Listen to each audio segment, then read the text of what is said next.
The Windsor Hotel ballroom glittered with a kind of understated elegance that whispered money rather than shouted it. I stood near the champagne fountain in my carefully chosen black dress. Professional but forgettable, exactly how my father preferred me to appear at these events. Ah, the Nakamura delegation, my father, William Brennan, announced to his circle of associates, his voice carrying that particular tone of a man who'd never doubted his place in the world. Let me introduce my family.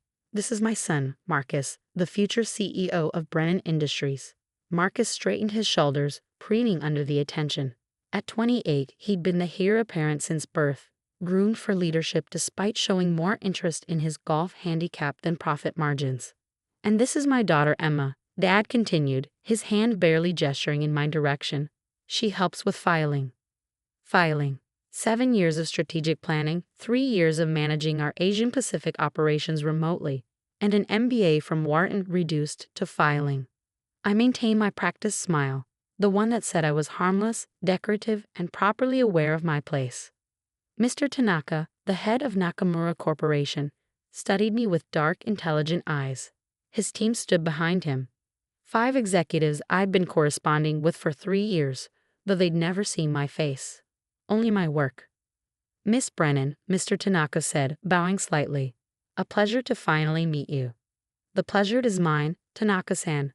I replied in perfect Japanese, returning the bow at the precise angle required by his status. My father's eyebrows rose slightly, the first crack in his composed facade. I didn't know you spoke Japanese, Emma. There was so much he didn't know, like the fact that I'd been running our entire Asian Pacific division from my filing room for 3 years, or that the 40% growth in that sector wasn't Marcus's achievement, it was mine. Just a few phrases, I lied smoothly, switching back to English.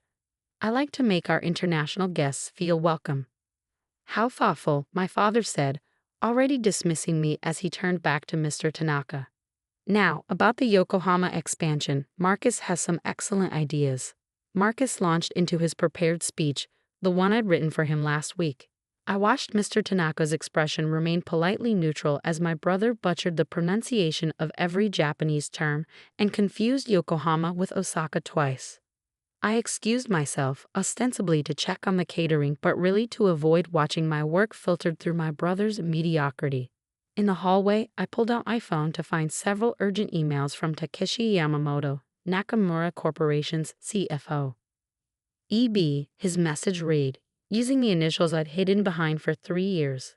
The presentation is concerning.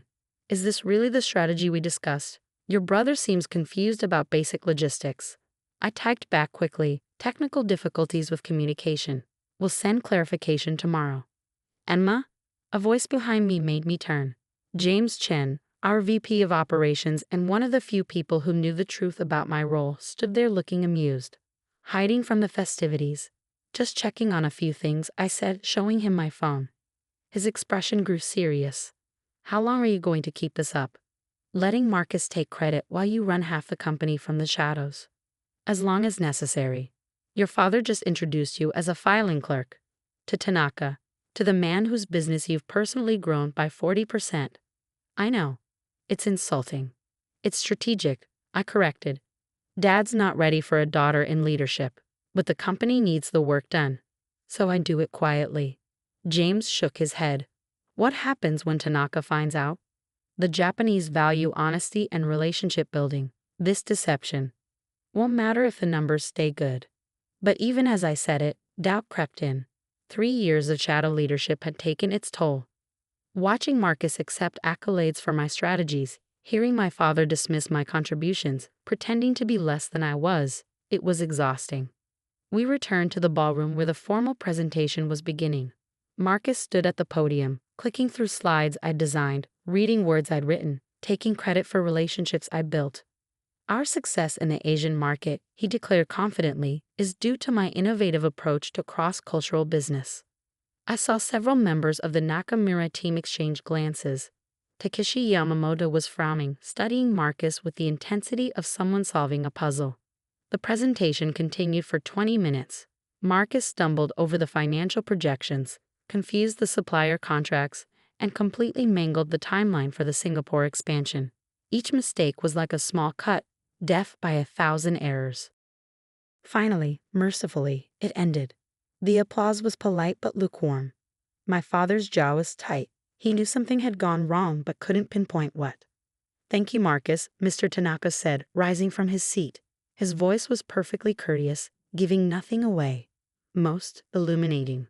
However, before we proceed with any decisions about our continued partnership, I have some concerns. The room tense. The Nakamura account represented $50 million annually, nearly 30% of our international revenue. Losing it would be catastrophic. Of course, my father said smoothly. Marcus would be happy to address any concerns. Actually, Mr. Tanaka said, his gaze finding me in the crowd, I would like to hear from Miss Brennan. Every head in the room swiveled toward me. I felt my father's shock like a physical force. Emma? Dad's voice carried a warning. I'm sure Mr. Tanaka meant. I meant your daughter, Mr. Tanaka interrupted, something steel in his tone. The one who helps with filing. I walked to the front of the room, feeling like I was moving through water. 3 years of hiding, of diminishing myself, of playing the supporting role, all about to shatter. What would you like to know, Tanaka-san? I asked in Japanese. I would like to know, he replied in the same language, why the person who has been managing our account for 3 years is standing here pretending to be a file clerk. The room erupted. My father's face went from confused to shocked to furious in the span of seconds. Marcus looked like someone had punched him in the stomach. I don't understand, my father said in English. Emma doesn't manage accounts. She's in administrative support. Mr. Tanaka pulled out a folder, laying it on the podium. These are email communications spanning 3 years, strategic proposals, market analysis, solutions to complex logistical problems. All signed EB, which, unless I'm mistaken, stands for Emma Brennan. That's impossible, Marcus sputtered. I manage the Nakamura account. Those are my strategies. Really? Takeshi Yamamoto stood up. Then perhaps you can explain the reasoning behind the Osaka distribution restructuring. It was quite brilliant. Marcus's mouth opened and closed soundlessly. Or, another member of the Nakamura team added, the solution to the regulatory issue in Singapore that saved us $8 million. Silence. I've been wondering, Mr. Tanaka continued, turning back to me, why someone of your caliber would hide behind initials. Now I understand. Your father doesn't believe women can lead. That's not, my father started. Isn't it? Mr. Tanaka's voice was ice. You introduced your son as the future CEO and your daughter as someone who helps with filing. Yet she's the one who's been managing our account, growing our business, solving problems your son doesn't even understand. There must be some misunderstanding, Dad insisted. Emma isn't qualified. I have an MBA from Wharton, I said quietly. Graduated summa cum laude. I speak fluent Japanese, Mandarin, and Korean. I've been managing your Asian Pacific operations for 3 years, generating 40% growth. That was Marcus's achievement. No, I pulled out my phone, connecting it to the presentation system. It wasn't. The screen filled with documents, emails, strategy papers, financial projections, all with tracked changes showing my authorship. 3 years of work meticulously documented. Every major win in the Asian Pacific market for the last 3 years, I said, scrolling through the evidence. My strategies, my relationships, my work. Filtered through Marcus because you couldn't conceive of your daughter being capable of more than filing. The room was tomb silent. Board members I'd known since childhood stared at me like they'd never seen me before. Marcus had sunk into a chair, his face pale. But it was my father's expression that hit hardest, a mixture of disbelief, betrayal, and dawning recognition. You've been deceiving me, he said. I've been saving your company, I corrected. The Nakamura account was failing when I took it over. Henderson Industries was about to poach them. The entire Asian Pacific division was hemorrhaging money. But you'd made it clear that women in our family were meant to support, not lead. So I supported. Invisibly. By lying. By doing what was necessary. Just like you taught me. Results matter, right? Well, here are the results. I clicked to a summary slide. 40% growth. 50 million in retained business. 30 million in new accounts. All while being paid as an administrative assistant. Mr. Tanaka cleared his throat. Brennan-san, I believe I was clear in my message last week. Nakamura Corporation will be moving our account. My father's face went gray. Mr. Tanaka, please. We can discuss. Unless, Mr. Tanaka continued as if Dad hadn't spoken, Emma Brennan is named as our account manager. Not unofficially. Not behind the scenes. Publicly, with the title and compensation her work deserves. That's blackmail, Marcus burst out. That's business, Mr. Tanaka replied calmly.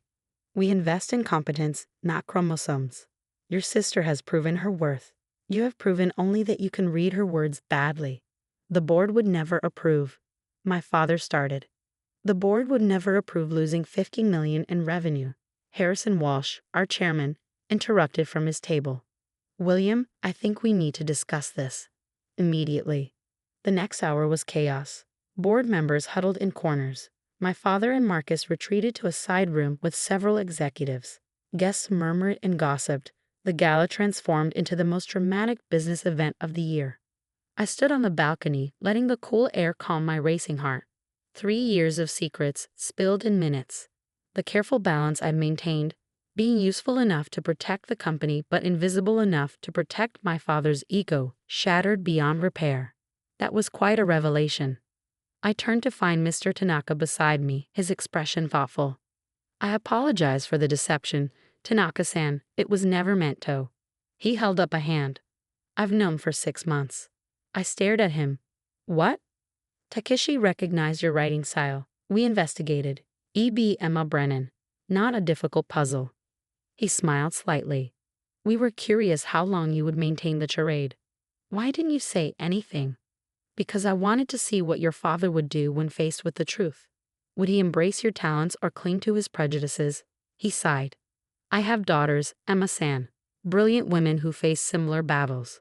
I had hoped your father would prove me wrong about American corporate culture. And now we wait. Either Brennan Industries evolves or it loses our business. Simple. Through the glass doors, I could see my father emerging from his meeting. His face was set in hard lines, aging him a decade. He scanned the room until he found me, then walked onto the balcony. Mr. Tanaka, could you give us a moment? Dad's voice was controlled, professional. Of course. Emma-san, I look forward to our official partnership. Mr. Tanaka bowed and withdrew. Silence stretched between my father and me. 28 years of relationship, and we'd never been here before. Past pretense, beyond roles, just truth hanging in the air like smoke. Vice President of Asian Pacific Operations, he said finally. That's what the board approved. Effective immediately. And Marcus will be reassigned to domestic sales, where his enthusiasm might be better suited.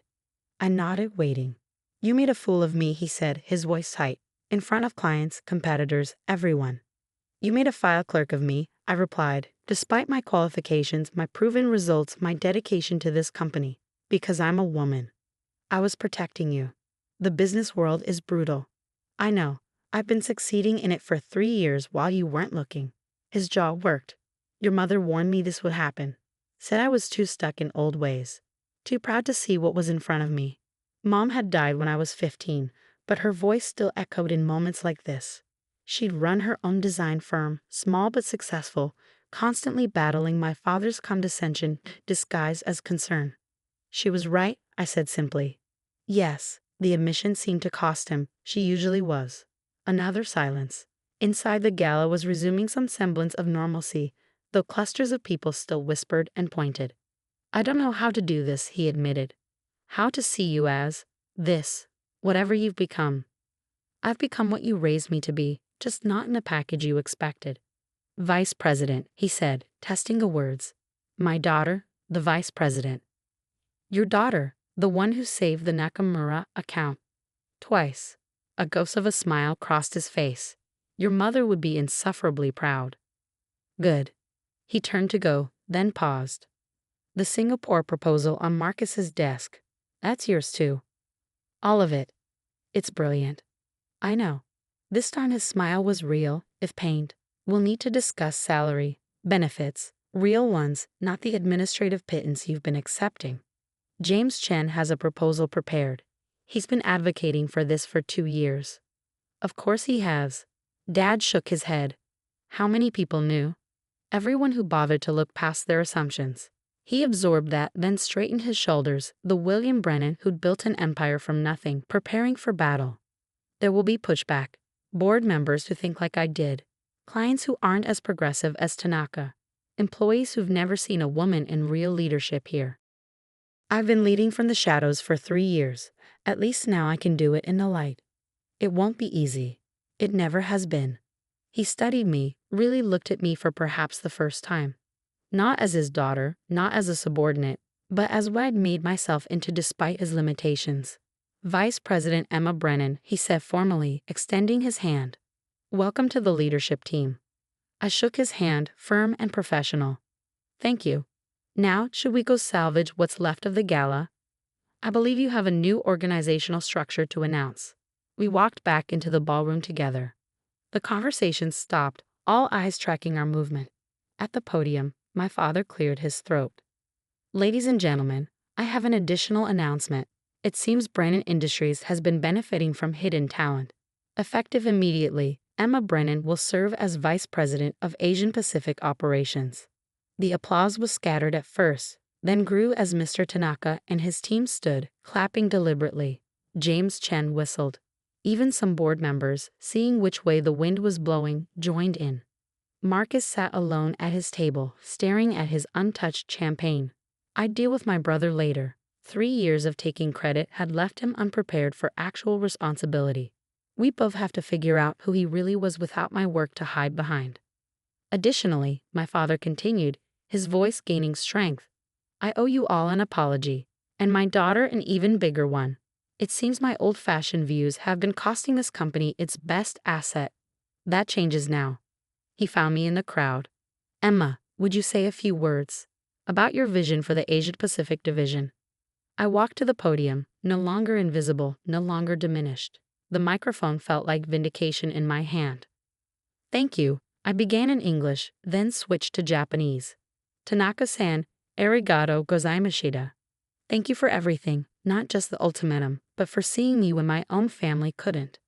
I outlined my plans, expansion into Southeast Asia, partnerships with emerging tech companies, supply chain innovations that would cut costs by 20%.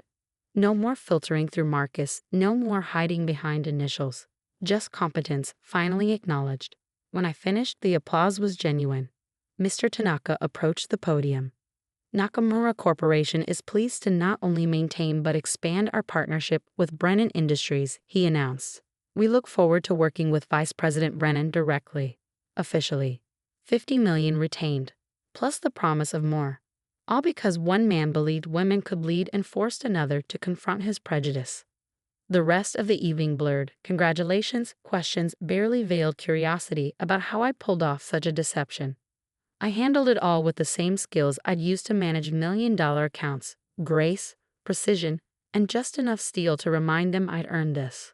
Near midnight, as the gala wound down, I found myself alone with James Chen.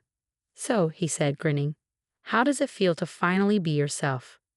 Terrifying, I admitted. Exhilarating. Exhausting. Worth it? I thought about 3 years of hiding, of diminishing myself, of accepting less than I deserved. Then I thought about the future, my name on my work, my ideas and my voice, my achievements finally, indisputably mine.